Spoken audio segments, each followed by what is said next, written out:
क्या हाल चाल? बढ़िया है। कैसा रहा होली?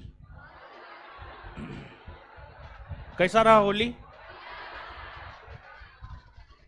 बढ़िया रहा ना? हाँ, उसी के लिए तो पैदे हुए हैं आप लोग। आइए आइए आइए।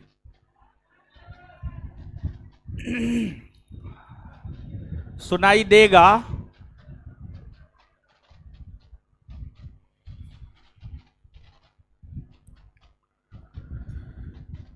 कहाँ थे आप दोनों, बताइए।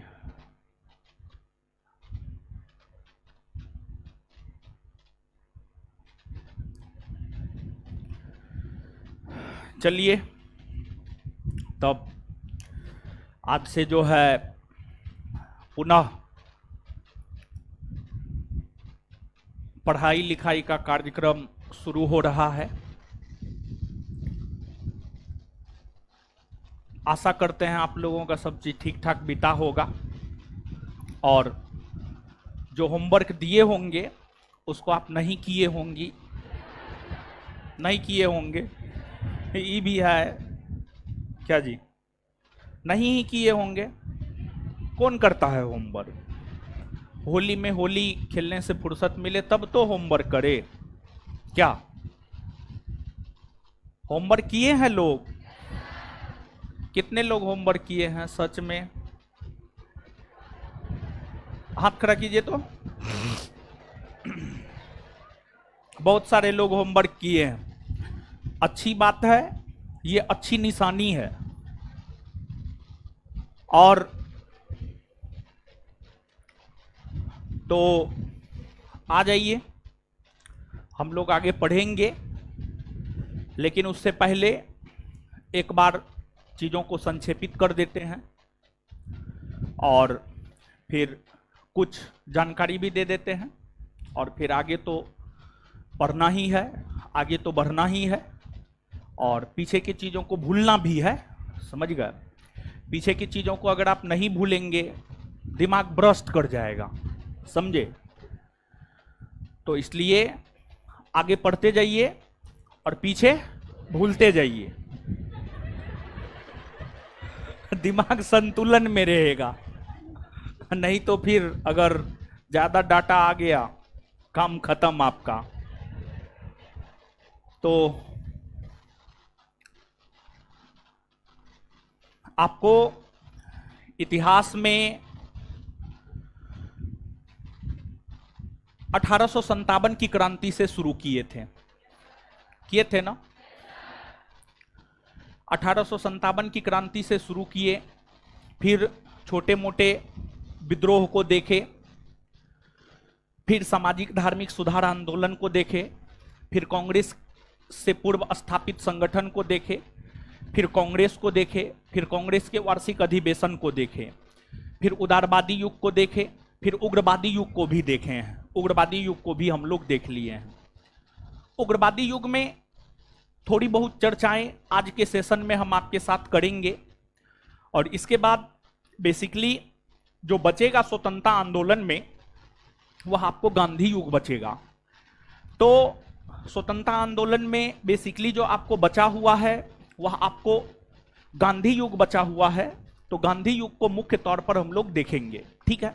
ये तो इतिहास की बात हुई। फिर विश्व इतिहास की अगर हम लोग बात करें तो विश्व इतिहास में सिर्फ एक टॉपिक आपको हम बताए हैं और वह टॉपिक है आपको फ्रांसीसी क्रांति। विश्व इतिहास में फ्रांसीसी क्रांति को हम लोग देखे हैं, ठीक है? तो ये सब चीज हम आपको पढ़ाए हैं। इसके बाद जहां तक बायोलॉजी का सवाल है, तो जो बायोलॉजी है, बायोलॉजी का जहां तक सवाल है, बायोलॉजी में एक चैप्टर खत्म हुआ है, cell and cell division. Cell division आज हमारे ख्याल से सर आपको बतलाए होंगे, सेल तो पहले ही खत्म हो चुका था। सेल डिवीजन भी जो है आज जो है आपको सर पढ़ाए होंगे। तो इतना कुछ जो है आपको खत्म हुआ है। तो बहुत ज़्यादा चीज़ आपको खत्म नहीं हुआ है। और जहाँ तक नई वैकेंसी का सवाल है, तो नई वैकेंसी आना तो है, लेकिन नई वैकेंसी जो है 4 जून के बाद ही आएगा, क्योंकि आदर्श आचार संहिता लगा हुआ है, तो इसी वजह से नया नोटिफिकेशन तो 4 जून से पहले आ ही नहीं सकता है। जुलाई में आए, अगस्त में आए या सितंबर में आए, जब भी आए 4 जून के बाद ही वैकेंसी आएगा, ये चीज है। अब जब आए ये तो बोर्ड के क्षेत्राधिकार में है, जब वैकेंसी देगा तब देगा। लेकिन आप मान करके चलिए कि आपको तैयारी के लिए अप्रैल, मई, जून, जुलाई, अगस्त, सितंबर, अक्टूबर, नवंबर, 8 से 9 महीना समय है आपके पास तैयारी के लिए, 8 से 9 महीना। और 8 से 9 महीना तैयारी के लिए हमारे ख्याल से बहुत ही सफिशियंट होता है। तो 8 से 9 महीना अगर आप अच्छे से लगन से, मेहनत से चीज़ों को करेंगे तो हमको लगता है बहुत बेहतर होगा आपके जीवन में। और सामान्य तौर पर होली में छुट्टी हम नहीं देते थे, लेकिन इस बार वैकेंसी का कोई अता पता था नहीं, तो इसी वजह से छुट्टी दे दिए। अगर मान लिया जाए कि वैकेंसी आ जाता तब तो नहीं ही छुट्टी रहता। तो 8 से 9 महीना आपके पास कम से कम समय है, इससे ज्यादा भी हो सकता है, समझ गए, इससे ज्यादा भी हो सकता है, लेकिन कम से कम जो है 8 से 9 महीना आपके पास समय है। तो इस 8 से 9 महीना में अच्छे से हम लोग साथ में मिल करके जो है तैयारी करेंगे। कुल मिलाकर के हम आपको ये बात बतलाना चाह रहे हैं कि हम लोगों का सफर कम से कम 8 से 9 महीना तक बढ़ेगा, उससे कम नहीं रहेगा, उससे ज्यादा हो सकता है लेकिन उससे कम नहीं रहेगा। आप मान करके चलिए 9 महीना से 12 महीना के बीच में जो है हम लोगों का सफर होगा, कम से कम 8 महीना और अधिक से अधिक जो है आपको 12 महीना, यानी कुल मिलाकर के देखा जाए तो अप्रॉक्स में 1 साल जो है हम लोग साथ मिल करके काम करेंगे। तो इसलिए जो है सोच समझ करके आप अपना डिसीजन लेंगे, सोच समझ करके आप तैयारी करेंगे, सोच समझ करके आप हमारे साथ जुड़ेंगे। कल के डेट में जो है किसी भी प्रकार का कोई पश्चाताप ना हो आपको कि हम फंस गए हैं, इस प्रकार की चीजें ना हो। और यही वजह है कि हम आपको पेट भर करके डेमो देते हैं, समझ गए। जितना आपको करना है आप कर लीजिए, बहुत सारा वीडियो यूट्यूब पे संस्थान के एप्लीकेशन पे पड़ा हुआ है, आप जाकर के देख सकते हैं और पूर्णतः सेटिस्फाई हो जाइए, उसके बाद आप एडमिशन लीजिए, समझ गए। और अब हमको लगता है कि डेमो से जो है आपका पेट भर गया होगा, ऐसा हम सोच रहे हैं, समझ गए। तो अब एडमिशन सबका भी प्रक्रिया जल्द ही शुरू होगा, जिस बात से आपको अवगत करवा दिया जाएगा।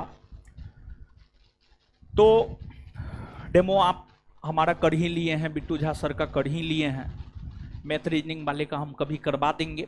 मैथ रीजनिंग वाले बहुत बेहतर हैं, तब हमारे साथ 2-3 साल से जो है जुड़े हुए हैं, अगर बेहतर नहीं होते तो 2-3 साल से हम जोड़ करके ही नहीं रखते, समझ गए। तो यहाँ तक तो हम आपको संक्षेप बता दिए कि ये सब चीज जो है हम आपको पढ़ाए हैं। और इकोनॉमिक्स के विषय में हम आपको बताना चाहते हैं। देखिए बायोलॉजी में टोटल हमारे ख्याल से 18 चैप्टर है, 18 चैप्टर होगा बायोलॉजी में। देखिएगा आप कितना चैप्टर है, 18 चैप्टर है। और इकोनॉमिक्स में टोटल 9 चैप्टर है, 9 बायोलॉजी में टोटल 18 चैप्टर है और इकोनॉमिक्स में जो है टोटल 9 चैप्टर है, टोटल जो है आपको 9 चैप्टर है। तो 2 चैप्टर बायोलॉजी का खत्म होगा, उसके बाद एक इकोनॉमिक्स आएगा, एक इकोनॉमिक्स चैप्टर, फिर 2 चैप्टर बायोलॉजी होगा, फिर 1 चैप्टर इकोनॉमिक्स होगा, फिर 2 चैप्टर बायोलॉजी होगा, फिर 1 चैप्टर इकोनॉमिक्स होगा। मतलब बायोलॉजी और इकोनॉमिक्स जो है पैरेलल वे में चलेगा, समानांतर रूप में चलेगा। बायोलॉजी और इकोनॉमिक्स दोनों मान करके चलिए आप, एक साथ जो है आपको समाप्त हो जाएगा। बायोलॉजी और इकोनॉमिक्स दोनों एक साथ समाप्त होगा और दोनों काफी कंसेप्चुअल सब्जेक्ट है।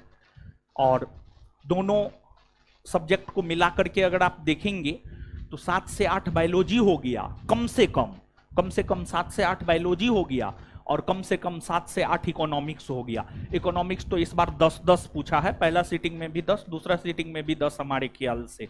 तो 7 से 8 आप मान करके चलिए। 15 मार्क की तैयारी जो है बिट्टू सर आपको लेकर के चलेंगे। तो एक चैप्टर बायोलॉजी हो गया है तो दूसरा चैप्टर बायोलॉजी होगा, उसके बाद इकोनॉमिक्स एक चैप्टर होगा। और इकोनॉमिक्स का दो नोट है, एक पुराना नोट था और एक नया नोट है। नया नोट की अगर हम बात करें तो पिछले 2-3 दिन पहले हमारे ख्याल से हमको लगता है संस्थान के टेलीग्राम चैनल पर जो है इकोनॉमिक्स का नोट हम डाल दिए हैं और उसमें टोटल 4 चैप्टर है, पहला, दूसरा, तीसरा, चौथा। पहला, दूसरा और चौथा चैप्टर में थ्योरी और ऑब्जेक्टिव दोनों है। तीसरा चैप्टर में सिर्फ ऑब्जेक्टिव है, तीसरा चैप्टर में सिर्फ ऑब्जेक्टिव है। वहां पर ऑब्जेक्टिव के जरिए ही उस चैप्टर के कंसेप्ट को जो है सर क्लियर कर देंगे। ऐसा नहीं है कि जो है हम थ्योरी देना भूल गए हैं, ऐसी कोई बात नहीं है। उस चैप्टर में थ्योरी था ही नहीं, सर के अकॉर्डिंग थ्योरी नहीं था, तो थ्योरी जो है हम आपको नहीं दिए हैं। तो आप लोग जो है आशा करते हैं सब लोग बायोलॉजी का नोट तो आप ले ही लिए होंगे। बहुत सारे जो पुराने लोग होंगे उनके पास तो बायोलॉजी का नोट ऑलरेडी पहले से होगा। तो जिनके पास बायोलॉजी का नोट नहीं है वो लोग जो है जब पढ़ रहे हैं जुड़ करके, तो अब जो है बायोलॉजी का नोट आप अपना ले लीजिए। समझ गए? अब कब तक बैसाखी के सहारे चलिएगा, कब तक हमारे पीडीएफ के सहारे चलिएगा? बैसाखी मतलब कब तक हम आपको पीडीएफ दें? हम तो अब पीडीएफ देना भी बंद कर दिए हैं। समझ गए? तो अब जो है आप अपना नोट उट ले लीजिएगा। सब लोग बायोलॉजी का नोट लिए कि नहीं लिए? नोट पास में रहना जरूरी है, तभी आप चीजों को पढ़ पाएंगे, चीजों को कर पाएंगे। नोट अगर पास में नहीं रहेगा तब आप चीजों को नहीं कर पाएंगे, चीजों को नहीं पढ़ पाएंगे। नोट है सबके पास बायोलॉजी का? दिखाइए तो बायोलॉजी का नोट किसके किसके पास है?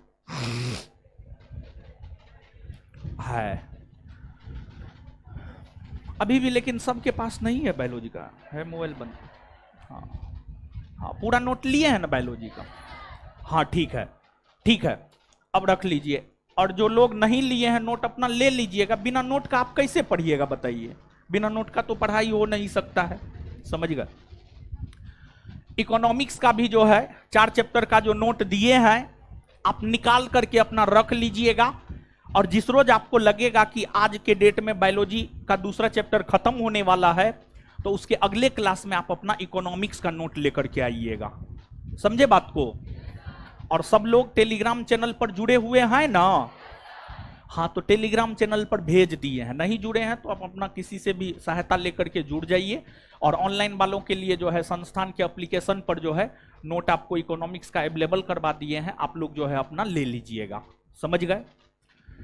तो ये सामान्य सी जानकारी हुई जो आज हमको साझा करना था।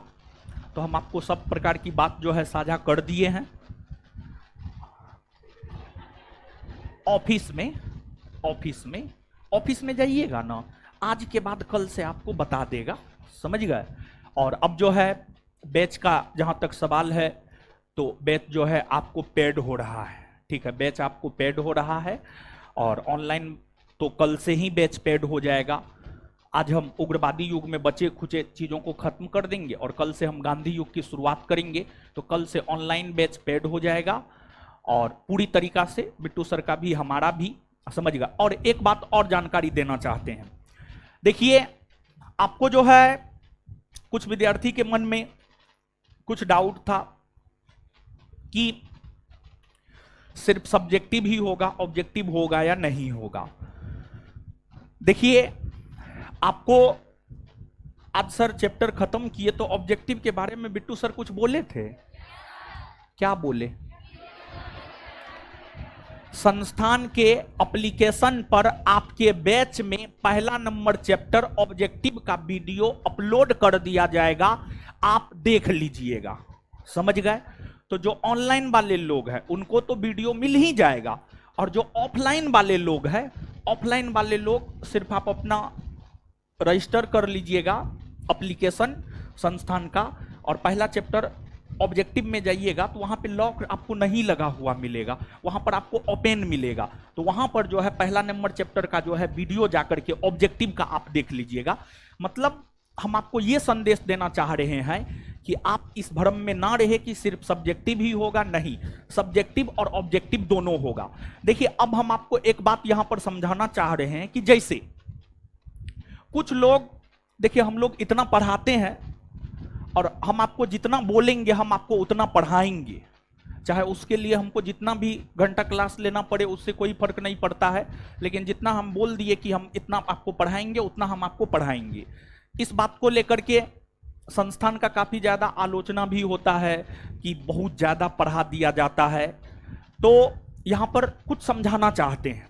देखिए, कुछ लोग ऐसे होते हैं जिन्हें सब्जेक्टिव ज्यादा अच्छा लगता है, कुछ लोग ऐसे होते हैं जिन्हें ऑब्जेक्टिव ज्यादा अच्छा लगता है, और कुछ लोग ऐसे होते हैं जो रिजल्ट मेकर होते हैं, जो रिजल्ट मेकर होते हैं, वो सब्जेक्टिव ऑब्जेक्टिव दोनों को लेकर के चलते हैं। जो रिजल्ट देने वाला होता है ना, देखिए 6,12,75 वाला में 6 लाख विद्यार्थी परीक्षा दिया था, फाइनली बचेगा कितना? 1275, फाइनली 1275 ही बचेगा, समझ गए? और 1275 वो क्रीम होगा अपने आप में, समझ गए? तो आपको सब्जेक्टिव अच्छा लगता है, आप सब्जेक्टिव के जरिए तैयारी कीजिए, आपको ऑब्जेक्टिव अच्छा लगता है तो आप ऑब्जेक्टिव के जरिए तैयारी कीजिए। लेकिन अगर आप चाहते हैं कि जीएस के हर विषय पर आपकी अच्छी पकड़ हो, आप दरोगा ही नहीं बल्कि बीपीएससी, बिहार एसएससी या अन्य किसी भी वनडे परीक्षा में अगर आप बेहतर जीएस में करना चाहते हैं तो आपको सब्जेक्टिव ऑब्जेक्टिव जो है दोनों साथ लेकर के चलना चाहिए। हमारे ख्याल से दोनों जो है आपको साथ लेकर के चलना चाहिए। तो हम आपको हर प्रकार का ऑप्शन दे रहे हैं, मतलब आपको दाल भात चोखा खाना है, दाल भात चोखा खा सकते हैं। अगर आपको चावल सब्जी खाना है, चावल दाल सब्जी खाना है, वो भी आप खा सकते हैं। और मान लिया जाए कि अगर आपको भात दाल चोखा और सब्जी भी खाना है तो आप वो भी खा सकते हैं। तो हर प्रकार का ऑप्शन आपके पास है, तो आप इस ऑप्शन का अपना तरीका से जो है उपयोग कीजिए और ज्यादा से ज्यादा जो है लाभ उठाने का प्रयास कीजिए। और जैसे आज बायोलॉजी का पहला चैप्टर खत्म हुआ है, तो आपका ये कर्तव्य होना चाहिए कि आप पहला चैप्टर के ऑब्जेक्टिव को जाकर के कल क्लास आने से पहले आप उसको निश्चित तौर पर देख ले, ये आपका कर्तव्य होना चाहिए। अगर पढ़ाना हमारा मौलिक अधिकार है, पढ़ाना टीचर का अगर मौलिक अधिकार है, हम आपसे पैसा लिए हैं, तो अगर पढ़ाना हमारा मौलिक अधिकार है तो ऑब्जेक्टिव क्वेश्चन करना आपका मौलिक कर्तव्य है, आपको निश्चित तौर पर करना चाहिए। अगर आप रिजल्ट के बारे में सोच रहे हैं, अगर आप चाह रहे हैं कि 7 लाख 8 लाख में 2000 में आप आए, मतलब फाइनल सिलेक्शन आपका हो, आपका मेरिट बने, तो उसके लिए जो है आपको चीज़ों को गहराई से, चीज़ों को अच्छे से तरीका से व्यवस्थित रूप में लेकर के जो है चीज़ों को आपको चलना पड़ेगा, समझ गए? तो ये बात है। अब हमको लगता है सब जानकारी तो हम दे ही दिए हैं, समझ गए? यहाँ तक का कुछ भी जानकारी नहीं है। और हाँ, ऑनलाइन बैच कल से पेड हो रहा है। और ऑफलाइन का जहाँ तक सवाल है, ऑफलाइन बैच आप लोग अभी अभी घर से होली से आए हैं पैसा लेकर के, तो आए ही होंगे, समझ गए? जितना पैसा लेकर के आए हैं सब हमको दे दीजिए आप, ठीक है? हम अपना बोरा में समेट के लेकर जाएंगे, समझे? चल जाएंगे कहीं कैलाश पर्वत। और हम आपको बता दें कि ये तो मजाक किए, समझे? हम आपको बता दें, आप बैनर जब देखे होंगे, प्री कम मेंस बैच है, इसमें प्री के तैयारी के साथ साथ मेंस का भी आपको तैयारी करवाया जाएगा। और 1275 वाले लोग जो यहां पर पढ़े हैं, आप पता कर लीजिएगा, फिजिकल जो है संस्थान अपने तरफ से हर ट्रेनर को पे किया है। पटना के गांधी मैदान में मुख्य तौर पर ट्रेनर सब ट्रेनिंग देता है। जितने ट्रेनर के पास संस्थान का छात्र गया, और पटना के लगभग हर ट्रेनर के पास संस्थान का छात्र गया है, कहीं पर 100 गया है तो कहीं पर 10 भी गया है और कहीं पर 1 भी गया है, ये भी बात है। तो इसी वजह से हम बोल रहे हैं लगभग हर ट्रेनर के पास गया है। और आप ट्रेनर से जाकर के पूछ लीजिएगा कि हर ट्रेनर को पैसा पेमेंट के हम अपने से अपना चेक काट के दिए हैं। हर ट्रेनर को, जिसके पास ज्यादा स्टूडेंट था उसको चेक काट के दिए हैं, और जिसके पास कम स्टूडेंट था उसको गूगल पे या फोन पे कर दिए हैं, समझ गए? और जो उसका फी था, समझ गए, वो फी उसको हम पेमेंट किए हैं। तो मतलब संस्थान अपने तरफ से पे किया है। तो 1275 वाले में जब फिजिकल में संस्थान अपने तरफ से पे किया है, तो आपके लिए भी अगर आप वहां तक पहुंचते हैं, समझ गए, अगर आप वहां तक पहुंचते हैं तो आपके फिजिकल के लिए भी पेमेंट जो है संस्थान अपने तरफ से करेगा। यानी कहने का मतलब ये है कि प्री, मेंस, फिजिकल तीनों की जिम्मेदारी जो है हम आपको लेकर के ले रहे हैं। लेकिन बस यही है कि आप हमारी बातों को मानते कितना है। ये 3 तो है ही, और ये 3 के साथ साथ जो है आपको एक बुक भी दिया जाएगा क्वेश्चन बैंक। और देखिए क्वेश्चन बैंक के विषय में हम आपको पहले भी बोले हैं, क्वेश्चन बैंक बस बहुत जल्दी आ जाएगा और हमको लगता है इस सप्ताह होते होते जो है आपके हाथ में हो जाएगा, इस शुक्रवार को होते होते आपके हाथ में हो जाएगा। और एक बात आप जानिए, क्वेश्चन बैंक जानते हैं आधार होता है, तैयारी का आधार होता है, तैयारी का बेस होता है क्वेश्चन बैंक, तैयारी का बेस होता है आपको क्वेश्चन बैंक। और क्वेश्चन बैंक का हम आपको क्लास लगवाएंगे। पिछले बार सिर्फ एक बैच में क्लास लगवाए थे, बाद बाकी बैच वालों के ऑनलाइन सुविधा दे करके उसको वीडियो अवेलेबल करवा दिए थे। सिर्फ एक बैच में 3 से 5 बैच में ही क्वेश्चन बैंक का क्लास हम आपको लगवाए थे। जो लोग 3 से 5 में पढ़े होंगे उनको हम क्वेश्चन बैंक करवाए थे, समझ गए। तो इस बैच में प्रीवियस ईयर क्वेश्चन भी हम आपको करवाएंगे। और क्वेश्चन बैंक एक आधार होता है, एक बेस होता है, पहले भी हम आपको करवाए हैं और इस बार भी हम आपको करवाएंगे। जैसे ये बिल्डिंग है तो इसका एक बेस है, नीचे में बेस बनाया गया है, तो क्वेश्चन बैंक एक बेस होता है। तो शुरुआत तो वहीं से करना चाहिए, लेकिन क्वेश्चन बैंक जो है आपको ये हो रहा है, क्या कहते हैं, उसमें नया जोड़ रहे हैं। अभी तक जितना एग्जाम हुआ है उसके क्वेश्चन को जोड़ रहे हैं, इसी वजह से उसमें जो है थोड़ा सा लेट हुआ है। और इस सप्ताह के अंत जाते जाते आपके हाथ में जो है क्वेश्चन बैंक होगा। तो क्वेश्चन बैंक जैसे हम आपको शनिवार का दिन रिवीजन के लिए रखे हैं, तो क्वेश्चन बैंक के लिए जो है एक दिन फिक्स करेंगे और क्वेश्चन बैंक हम आपको करवाएंगे। और क्वेश्चन बैंक जो है आपको करना है, और क्वेश्चन बैंक को डिस्कशन करवाते हुए जो है क्वेश्चन बैंक के आधार पर आपको एक सोचने का तरीका हम दे देंगे कि इस तरीका से आप सोचिए। अगर इस बार ये प्रश्न आया है तो अगले बार ये प्रश्न आ सकता है, अगले बार ये प्रश्न आ सकता है, समझ गए। तो क्वेश्चन बैंक भी हम आपको करवाएंगे। तो आपको एक क्वेश्चन बैंक भी दिया जाएगा, आपको एक क्वेश्चन बैंक भी दिया जाएगा। और इसके अलावे जो है आपको बिट्टू सर बोल रहे थे कि एक बैग भी दे दीजिए, तो इस पर हमारी सहमति 50-50 में है। बैग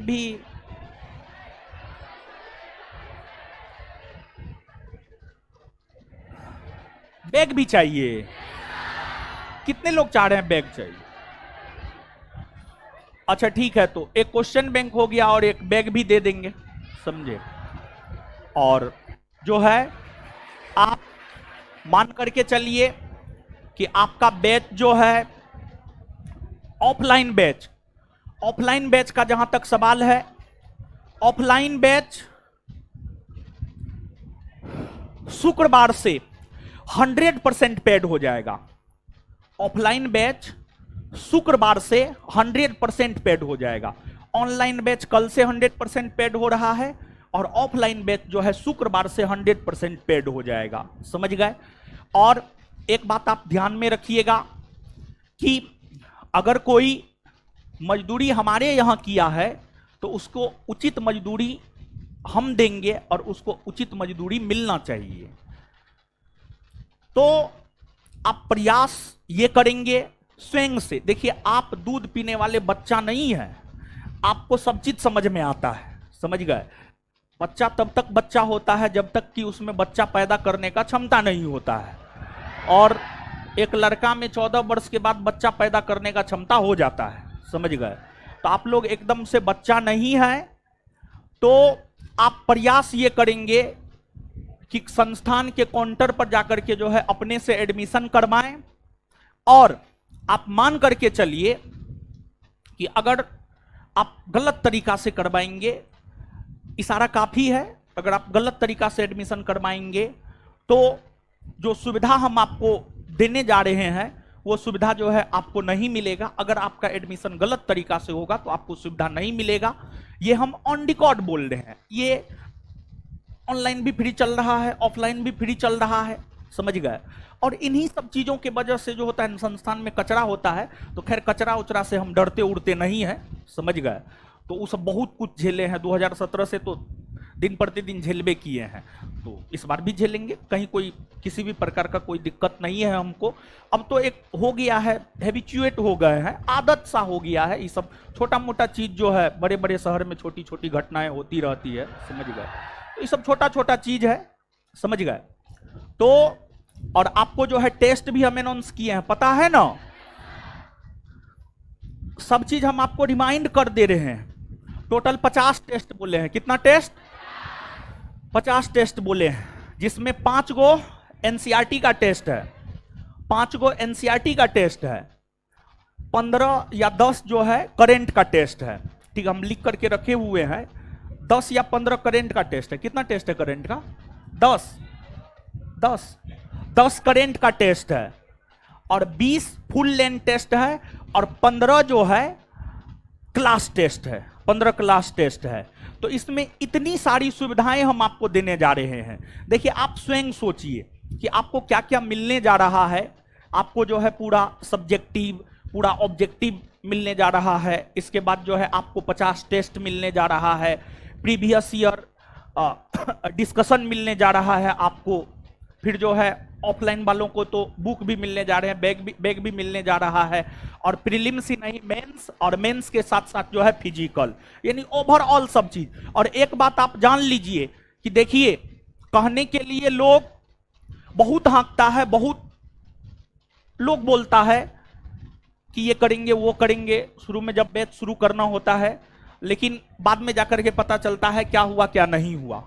लेकिन आप इतना बात याद रखिए, हम स्टेज पे चढ़ के जो बोल दिए वो होगा, और 100% होगा। नहीं होने का कोई सवाल ही पैदा नहीं होता। स्टेज के नीचे हम कुछ भी बोले उसका कोई वैल्यू नहीं है, लेकिन स्टेज पे चढ़ के अगर जो बात हम बोल दिए कि हम ये करवाएंगे आपको, वो हम करवाएंगे। मतलब यहां से हम आपको ये संदेश देना चाह रहे हैं कि आप ये ना सोचे कि जो है मेंस में आपसे हम पैसा लेंगे, या फिजिकल के लिए आपको पैसा देना पड़ेगा। ना आपको मेंस में पैसा लगेगा, और ना ही आपको फिजिकल के लिए जो है आपको पैसा देना पड़ेगा।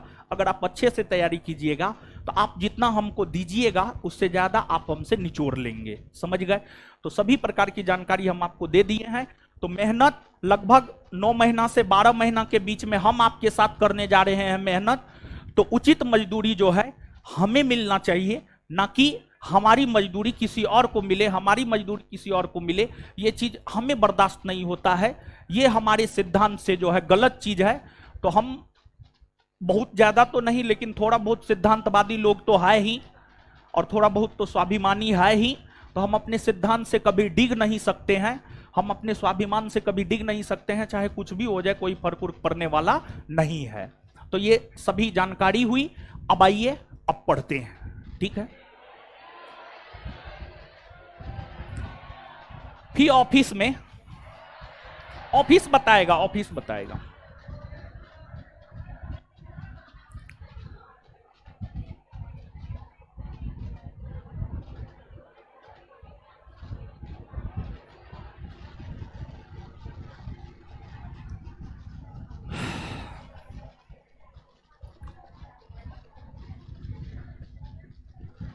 क्वालिटी, कंटेंट, रेगुलरिटी, टेस्ट, ये सब चीज है, बहुत कुछ है। समझ गए?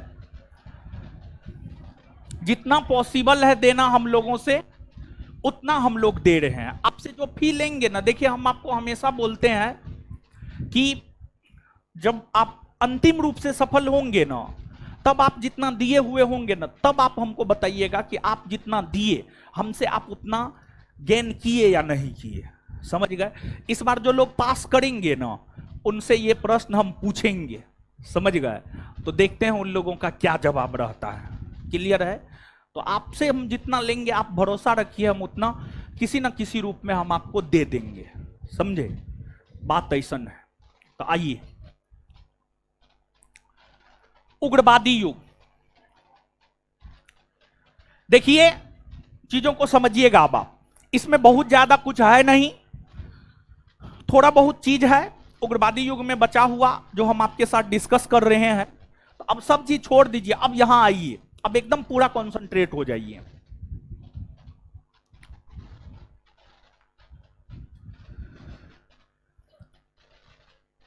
देखिए, आपको उग्रवादी युग, ठीक है, उग्रवादी युग, उग्रवादी युग, उग्रवादी युग के प्रमुख नेता के रूप में लाल बाल पाल का विवरण मिलता है। लाल मतलब लाला लाजपत राय, बाल मतलब बाल गंगाधर तिलक, पाल मतलब बिपिन चंद्र पाल, बिपिन चंद्र पाल। ठीक है, इन सभी के विषय में हम आपको बताए हैं, नहीं बताए? एकदम बताए, बताए। इसके बाद उग्रवादी युग के नेताओं का जो काम करने का तरीका था वह था हिंसा में। कांग्रेस के उग्रवादी नेता भी विश्वास नहीं करते थे, लेकिन उन लोगों का काम करने का तरीका बड़ी आक्रामक था। वे लोग धरना, जुलूस, प्रदर्शन, हड़ताल, इन माध्यमों से अपनी मांग को अंग्रेजों से मनवाने का काम किया करते थे। और इस अवधि के दौरान ही वर्ष 1905 में बंगाल का विभाजन हुआ। वर्ष 1905 में जो बंगाल का विभाजन हुआ, इस बंगाल विभाजन के खिलाफ स्वदेशी या बंगभंग आंदोलन हुआ था। बंगाल विभाजन के खिलाफ अगर देखा जाए तो बंगाल विभाजन के खिलाफ जो है आपको स्वदेशी या बंगभंग आंदोलन जो है आपको हुआ था। कांग्रेस के जो उग्रवादी नेता थे वह यह चाह रहे थे कि स्वदेशी या बंगभंग आंदोलन का प्रसार जो है आपको पूरे भारतवर्ष में हो, पूरे भारतवर्ष में हो। और लगभग स्वदेशी या बंगभंग आंदोलन की अगर बात की जाए तो स्वदेशी या बंगभंग आंदोलन का प्रसार जो है आपको पूरे भारतवर्ष में देखने को मिलता है।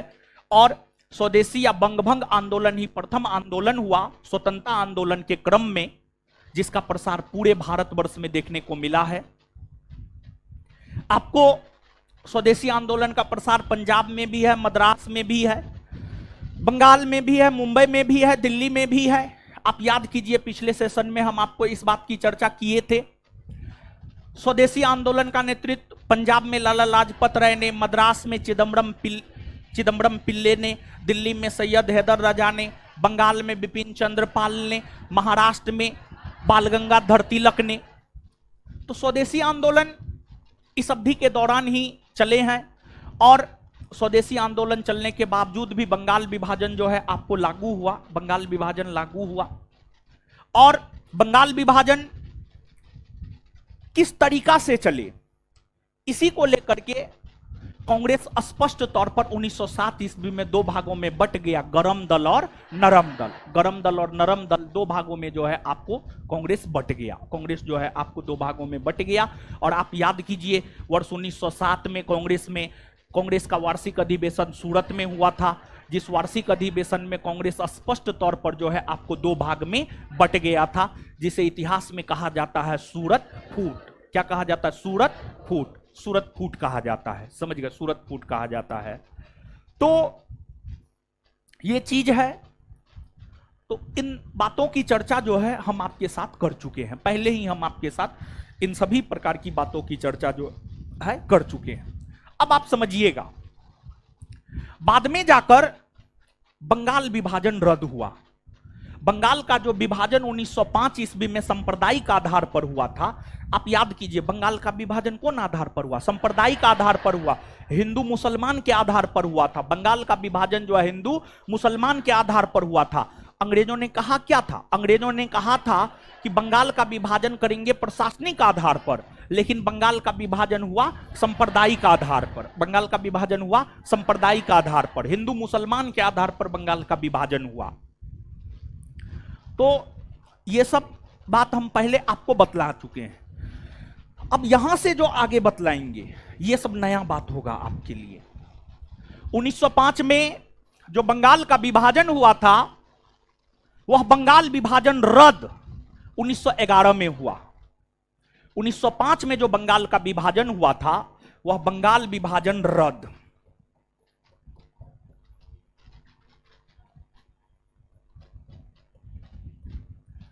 रद्द की अगर हम लोग बात करें तो वर्ष 1911 में हुआ। 1911 में बंगाल विभाजन रद्द क्यों हुआ इसको आप समझिएगा। देखिए हुआ यह था कि वर्ष 1911 में ब्रिटेन के सम्राट जॉर्ज पंचम और महारानी मेरी का भारत आगमन हुआ। वर्ष 1911 की अगर हम बात करें तो वर्ष 1911 ईस्वी में ब्रिटेन के सम्राट जॉर्ज पंचम और महारानी मेरी का भारत आगमन हुआ। जब भारत आगमन हुआ ना, तो सम्राट जॉर्ज पंचम और महारानी मेरी भारतवर्ष का भ्रमण करने लगे, और विशेष तौर पर उन लोगों का भारत आगमन भारत भ्रमण करने को लेकर ही हुआ था। भारत का भ्रमण करने को लेकर ही उन लोगों का जो है भारत आगमन हुआ था। भारत भ्रमण करने के क्रम में जॉर्ज पंचम और महारानी मेरी का काफी विरोध किया गया, और जब जॉर्ज पंचम और महारानी मेरी का काफी विरोध किया गया तो जॉर्ज पंचम और महारानी मेरी ने पता करने का काम किया और कि विरोध का कारण क्या है। तो पता चला कि विरोध का कारण यह है कि अंग्रेजों ने कहा कि बंगाल का विभाजन करेंगे प्रशासनिक आधार पर, परंतु बंगाल का विभाजन कर दिया है सांप्रदायिक आधार पर। यही विरोध का कारण है। तो इस समय वायसराय जब 1911 ईस्वी में महारानी मेरी और जॉर्ज पंचम का भारत आगमन हुआ था, तो इस समय भारत के वायसराय हुआ करते थे हार्डिंग द्वितीय, लॉर्ड हार्डिंग द्वितीय। हार्डिंग द्वितीय का शासनकाल है 1910 से 1916। 1910 से 1916 हार्डिंग द्वितीय का शासनकाल है। 1910 से 1916 हार्डिंग द्वितीय का शासनकाल है। हार्डिंग द्वितीय ने महारानी मेरी और जॉर्ज पंचम के सम्मान में दिल्ली दरबार का आयोजन किया था, और कुल मिलाकर के भारतीय इतिहास में कहा जाता है 3 बार दिल्ली दरबार का आयोजन किया गया है। जो 3 बार दिल्ली दरबार का आयोजन किया गया है उसमें पहली बार 1877 ईस्वी में वायसराय लीटन के समय, दूसरी बार 1903 ईस्वी में कर्जन के समय, और तीसरी बार दिल्ली दरबार का आयोजन जो है 1911 ईस्वी में हार्डिंग द्वितीय के समय। हार्डिंग द्वितीय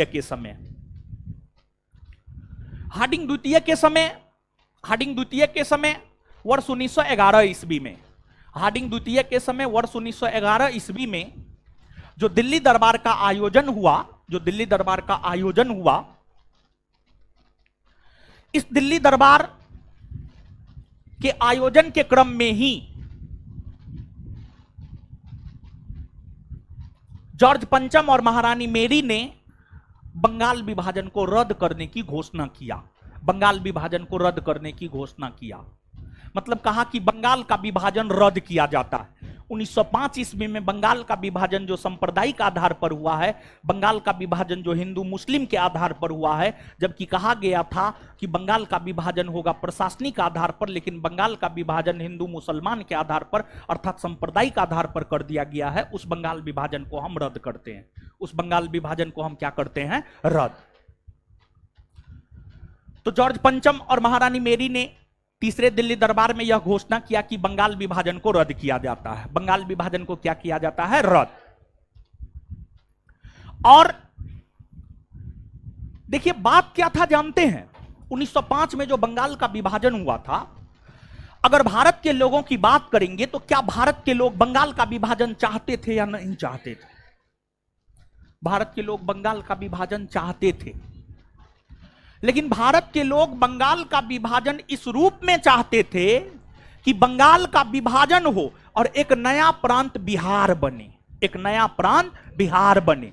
विशेष तौर पर जो कांग्रेसी थे, कांग्रेसी नेताओं की अगर हम बात करें, और उसमें भी विशेष तौर पर जो बिहार के कांग्रेसी नेता थे, बिहार के रहने वाले जो कांग्रेस के नेता थे, वो विशेष तौर पर यह चाहते थे कि बंगाल का विभाजन हो, लेकिन बंगाल का विभाजन करके एक नए प्रांत के तौर पर बिहार का गठन किया जाए। यह मांग था बिहार के कांग्रेसी नेताओं का, और यह मांग सर्वप्रथम सच्चिदानंद सिन्हा ने किया था। सच्चिदानंद सिन्हा ने ही सर्वप्रथम यह मांग किया था कि बंगाल का विभाजन करके बिहार का गठन किया जाए। और उन्हीं के मांग के तहत बिहार का गठन भी हुआ है। यही वजह है कि आधुनिक बिहार का जनक डॉक्टर सच्चिदानंद सिन्हा को माना जाता है। तो गौर से आप सुनिएगा, आपको बंगाल विभाजन तृतीय दिल्ली दरबार के तहत रद्द कर दिया गया, बंगाल को पुनर्गठित किया गया, यानी बंगाल को फिर से एक किया गया, और बंगाल का पुनर्विभाजन किया गया। और बंगाल का पुनर्विभाजन उसी आधार पर किया गया जो मांग बिहार के कांग्रेसी नेताओं की थी। बिहार के कांग्रेसी नेताओं की यह मांग थी कि बंगाल का विभाजन कर बिहार का गठन किया जाए, और फिर बंगाल का पुनर्विभाजन करते हुए बिहार के गठन करने की घोषणा की गई। और बंगाल विभाजित होकर ही बिहार प्रांत बना। और बिहार प्रांत की अगर आप बात करेंगे तो बिहार प्रांत का गठन जो है 22 मार्च 1912 को हुआ है। 22 मार्च 1912 को हुआ है। 22 मार्च 1912 को बिहार प्रांत का गठन हुआ है। यही वजह है कि प्रत्येक वर्ष 22 मार्च को बिहार दिवस के रूप में मनाया जाता है। और आप याद रखिएगा कि बिहार का जो गठन हुआ है, बंगाल का विभाजन करके बिहार का जो गठन हुआ है, वह हार्डिंग द्वितीय के समय ही हुआ है। क्योंकि हार्डिंग द्वितीय की अगर हम लोग बात करें तो हार्डिंग द्वितीय का शासनकाल है 1910 से 1916, और इसी बीच में जो है आपको 22 मार्च 1912 को बिहार का गठन हुआ है। और दूसरी बात कि बिहार का गठन तृतीय दिल्ली दरबार के घोषणा के तहत हुआ है। इससे पहले तो 2 दिल्ली दरबार आयोजित हो गए थे। तो यह भी पूछा जा सकता है कि बिहार का गठन किस दिल्ली दरबार के घोषणा के तहत हुआ है, तो तृतीय दिल्ली दरबार के घोषणा के तहत हुआ है। इसके अलावे तृतीय दिल्ली दरबार में यह भी घोषणा किया गया कि भारत की राजधानी जो अभी तक कोलकाता बनी हुई है, भारत की राजधानी जो अभी तक कोलकाता बनी हुई है, कोलकाता के जगह भारत की राजधानी को दिल्ली बनाया जाएगा। और तृतीय दिल्ली दरबार के घोषणा के तहत ही भारत की राजधानी दिल्ली बनी है। और भारत की राजधानी दिल्ली 1 अप्रैल 1912 को बनी है। भारत की राजधानी दिल्ली जो है आपको 1 अप्रैल 1912 1 अप्रैल 1912 को भारत की राजधानी बनी है दिल्ली। और तब से लेकर आज तक भारत की राजधानी दिल्ली बनी हुई है। इससे पहले भारत की राजधानी कोलकाता हुआ करती थी। और भारत की राजधानी कोलकाता की अगर आप बात करेंगे तो भारत की राजधानी कोलकाता रही है 1774 ईस्वी से लेकर के 1911। 1774 ईस्वी से लेकर के 1911 ईस्वी तक भारत की राजधानी कहां रही है? कलकत्ता। कहां रही है? कलकत्ता। और 1912 ईस्वी में 1 अप्रैल 1912 को भारत की राजधानी बनी है दिल्ली। और भारत की राजधानी जो दिल्ली बनी है उस समय में भी भारतीय वायसराय हुआ करते थे हार्डिंग द्वितीय। और यह काम भी तृतीय दिल्ली दरबार के तहत ही हुए हैं। तृतीय दिल्ली दरबार के तहत ही भारत की राजधानी कहां बनी है? आपको दिल्ली बनी है। तो ये सभी फैक्ट है, ये सभी जानकारियां हुई। इन सभी जानकारियों को जो है आप याद रखिएगा, ठीक है। तो ये सब बात हम लोग 1 मिनट में याद कर लेते हैं। और ध्यान से पहले क्वेश्चन सुनिएगा। अभी तो तुरंत हम आपको बताए हैं, बोर्ड पे लिखा हुआ भी है, फटाफट आप आंसर दे दीजिएगा। लेकिन ध्यान से पहले क्वेश्चन सुनिएगा और क्वेश्चन सुनने के बाद जो है आप जवाब दीजिएगा, ठीक है। तो आइएगा, बताइएगा दिल्ली दरबार का आयोजन कितनी बार हुआ? कितनी बार? पहली बार कब हुआ है? दूसरी बार? तीसरी बार? पहली बार जब दिल्ली दरबार का आयोजन हुआ था भारतीय वायसराय कौन थे? पहली बार जब दिल्ली दरबार का आयोजन हुआ था भारतीय वायसराय। दूसरी बार में? दूसरी बार में? तीसरी बार में? तीसरी बार में हार्डिंग द्वितीय। अच्छा, बंगाल विभाजन को रद्द करने की घोषणा किस दिल्ली दरबार में हुई? किस दिल्ली दरबार में? बंगाल विभाजन को रद्द करने की घोषणा किस दिल्ली दरबार में हुई? चलिए, इसके बाद जो है आगे बतलाइएगा। बंगाल विभाजन रद्द हुआ और बंगाल को पुनर्गठित किया गया। और बंगाल का पुनर्विभाजन करके बिहार प्रांत का गठन कब किया गया? बिहार प्रांत का गठन कब हुआ?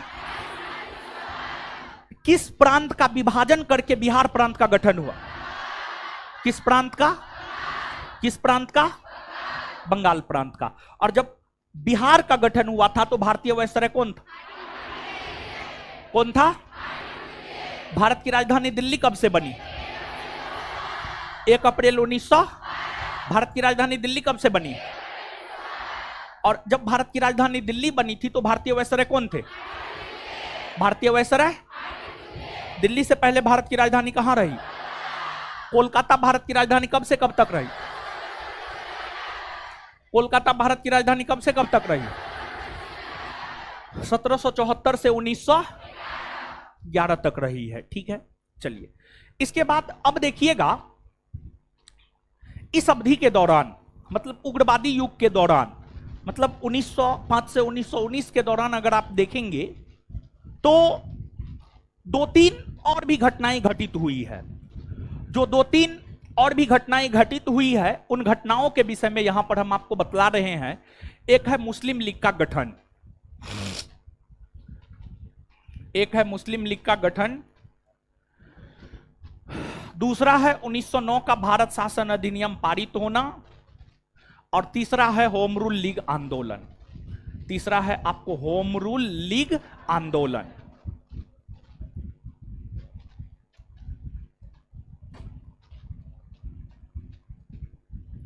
होम रूल लीग आंदोलन क्या है, इस सब चीज को आप समझिएगा। देखिए, आप सब लोग एक बात से अवगत हैं, अंग्रेजों की जो नीतियां रही है, फूट डालो और राज करो की नीति रही है। अंग्रेज भारत के हिंदू और मुसलमानों को लड़ाकर भारत पर शासन करने का काम किया। भारत के हिंदू और मुसलमानों को लड़ाकर भारत में शासन करने का काम अंग्रेजों ने किया। देखिए, जब तक कांग्रेस अंग्रेजों के मन मुताबिक चला तब तक तो अंग्रेज कांग्रेसों का समर्थन किया, लेकिन जैसे ही कांग्रेस अपनी मनमर्जी चलाना शुरू किया, वैसे ही कांग्रेस का विरोध अंग्रेजों ने करना शुरू किया। वैसे ही कांग्रेस का विरोध अंग्रेजों ने करना शुरू किया और कांग्रेस को तोड़ने का प्रयास अंग्रेज 1887 ईस्वी से लगातार करने लगा। 1887 ईस्वी से लगातार कांग्रेस को तोड़ने का प्रयास अंग्रेज करने लगा। और आप याद कीजिए, सर सैयद अहमद खां हो गए, राजा शिव प्रसाद हो गए, इन सभी को कांग्रेस को तोड़ने के लिए तैयार किया गया था। नहीं बतलाए हैं? एकदम बतलाए हैं हम आपको, समझ गए। और एक बात याद रखिएगा, जो भी लोग पहला क्लास कर रहे हैं, आज से पहले जितना भी क्लास हुआ है संस्थान के एप्लीकेशन पर एकदम फ्री है, समझिए, पहला क्लास से लेकर अभी तक। तो जिन लोगों का भी छूटा उठा है तो आप अपना वहां से जाकर के जो है कर लीजिए, और आज से आगे कंटिन्यू रहने का आप प्रयास कीजिएगा। ठीक है, तो अब आप आइएगा। तो अंग्रेजों को यह लगा, और अंग्रेज जानते हैं मुसलमानों के मन में यह बात डालने का प्रयास कर रहा था कि जो कांग्रेस है ना, कांग्रेस हिंदुओं का संगठन है। कांग्रेस हिंदुओं का संगठन है। कांग्रेस हिंदुओं का संगठन है। मुसलमानों के लिए अपना एक अलग संगठन होना चाहिए। मुसलमानों के लिए जो है अपना एक अलग संगठन होना चाहिए। यह बात डालने का प्रयास अंग्रेज शुरू से ही शुरू कर दिया था। कांग्रेस के स्थापना के बाद से, 1887 के बाद से, और 1905-6 ईस्वी आते आते कुछ मुसलमानों के मन में यह बात घर कर गया कि नहीं, सच में कांग्रेस हिंदुओं का संगठन है, और जब कांग्रेस हिंदुओं का संगठन है तो हम मुसलमानों को अपना एक अलग संगठन बनाना चाहिए। हम मुसलमानों को जो है अपना एक अलग संगठन बनाना चाहिए। यह बात कुछ मुसलमानों के मन में आ गया, और फिर जैसे कांग्रेस की स्थापना में वायसराय डफरिन ने मदद किया था, वैसे मुस्लिम लीग की स्थापना में वायसराय लॉर्ड मिंटो द्वितीय ने मदद किया था। लॉर्ड मिंटो द्वितीय वायसराय के पद पर रहे हैं 1905 से 1910 तक। लॉर्ड मिंटो द्वितीय की अगर आप बात करेंगे तो जो लॉर्ड मिंटो द्वितीय है, लॉर्ड मिंटो द्वितीय का शासनकाल है 1905 से लेकर के 1910। लॉर्ड मिंटो द्वितीय का शासनकाल है 1905 से लेकर के 1910। और इसी अवधि के दौरान 1906 ईस्वी में मुस्लिम लीग की स्थापना हुई। 1906 ईस्वी में मुस्लिम लीग की स्थापना हुई। तो मुस्लिम लीग की स्थापना के समय वायसराय था मिंटो द्वितीय, और मिंटो द्वितीय ने मुस्लिम लीग की स्थापना में भरपूर सहयोग किया। मुस्लिम लीग की स्थापना में भरपूर सहयोग किया, और मुस्लिम लीग की स्थापना ढाका में हुई है। ढाका में मुस्लिम लीग की स्थापना हुई है और 30 दिसंबर को हुआ है। 30 दिसंबर 1906 ईस्वी को ढाका में मुस्लिम लीग की स्थापना हुई। और मुस्लिम लीग की स्थापना में ढाका के नवाब सलीमुल्लाह ने सबसे महत्वपूर्ण योगदान दिया था। ढाका के नवाब सलीमुल्लाह हो गए, बकारुल मुल्क हो गए, आगा खां हो गए, इन सभी लोगों ने मिलकर के 1906 ईस्वी में मुस्लिम लीग को स्थापित करने का काम किया। और देखिए, मुस्लिम लीग की स्थापना वैसे मुसलमानों के द्वारा किया जा रहा है जो इस बात को मान रहा था कि कांग्रेस हिंदुओं का संगठन है। तो अब आप स्वयं सोचिए कि मुस्लिम लीग क्या कांग्रेस को समर्थन करने वाला था? नहीं, कांग्रेस को समर्थन करने वाला मुस्लिम लीग नहीं था। और मुस्लिम लीग की स्थापना का उद्देश्य कभी भी यह नहीं था कि भारत को आजादी दिलाना है या भारत की आजादी के लिए लड़ाई लड़नी है। मुस्लिम लीग का यह उद्देश्य नहीं था। मुस्लिम लीग जब स्थापित हुआ था, या कभी भी मुस्लिम लीग का यह उद्देश्य नहीं रहा है कि देश को आजादी दिलाने के लिए मुस्लिम लीग काम कर रहा है। नहीं, मुस्लिम लीग का उद्देश्य था, मुस्लिम लीग का पर्पस था, मुस्लिम लीग का लक्ष्य था अंग्रेजों को मदद करना है। और ऐसा नहीं कि हम अपने मन से बोल रहे हैं, किताब जो लिखा है वही बात हम आपको बोल रहे हैं। मुस्लिम लीग की स्थापना का उद्देश्य था अंग्रेजों को मदद करना है, अब बदले में अंग्रेजों से मदद लेना है, मुसलमानों को शिक्षित करना है, मुसलमानों को आर्थिक और सामाजिक तौर पर आगे बढ़ाना है, मुसलमानों को आर्थिक और सामाजिक तौर पर आगे बढ़ाना है। यह उद्देश्य था मुस्लिम लीग का। और मुस्लिम लीग की स्थापना हुई। जब मुस्लिम लीग की स्थापना हुई थी तो स्वदेशी या बंगभंग आंदोलन चल रहा था। स्वदेशी या बंगभंग आंदोलन चल रहा था उस समय।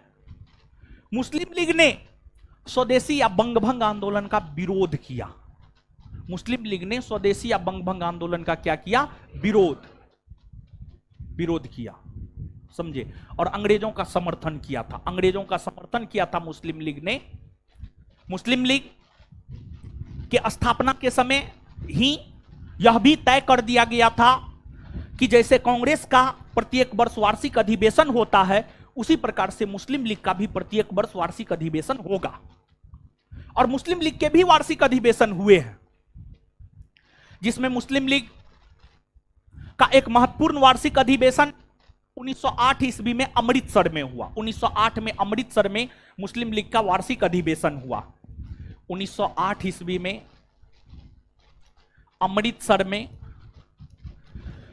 मुस्लिम लीग का वार्षिक अधिवेशन हुआ। और मुस्लिम लीग के इस वार्षिक अधिवेशन की अध्यक्षता किया था कौन?